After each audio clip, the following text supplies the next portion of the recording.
Hello, class. Today we'll be going over Chapter 7, Persuasion, specifically looking at the vocab term, credibility. Now, can anyone define credibility for me?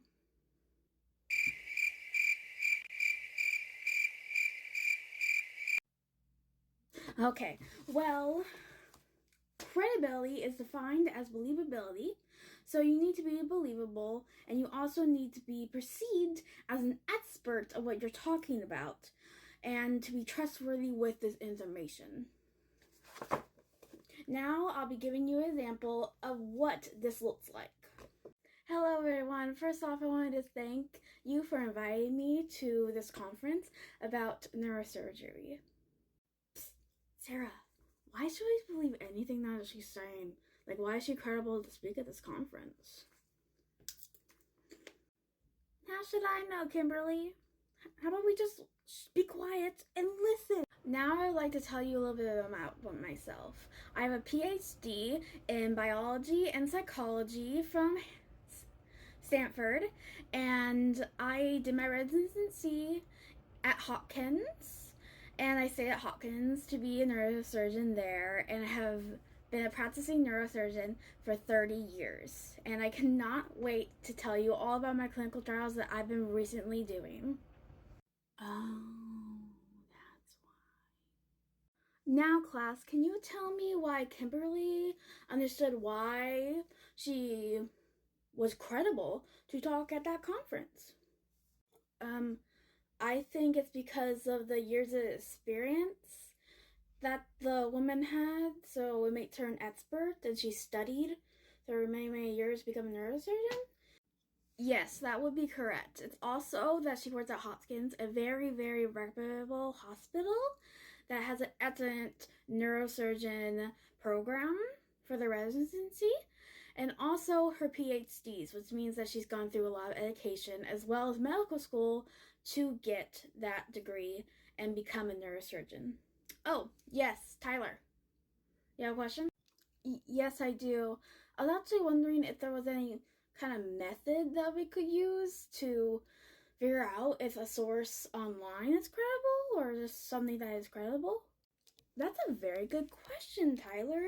There actually is a method. It's called the CRAP test. And yes, that's actually what it's called. The C in the CRAP test stands for currency. It means the timelessness of the information that is provided in your source. For instance, could it last time? Where there are other studies being done now that refutes that information? You need to look at stuff like that. The R in the CRAP test means relevancy. Think of it as, is it important to your needs, the information that you are getting? Is it relevant to what you're talking about? Like if you're talking about neurosurgery, for instance, would you be going to a farmer market website? No, you would go to a medical website, maybe a hospital, or studies that have been done. The A in the CRAP test stands for authority. So where is the source of information coming from? Who is it coming from? If it's someone who has a doctorate, is it someone that has a PhD in that specific field? Or is it from a blogger? You need to look at those specific things. The other A stands for authenticity. It means the truthfulness or the correctness of the information. So you need to look for if it's true. Like if the source is saying the sky is purple, I don't think that source is credible. Then finally, the P in the CRAP test stands for purpose. Why does this information exist? Is it because of some bias that someone's read and they're angry about something, so they started rambling on the internet and did a whole entire article about it?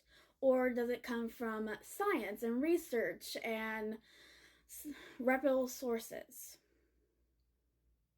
And that would include our lesson today on creativity.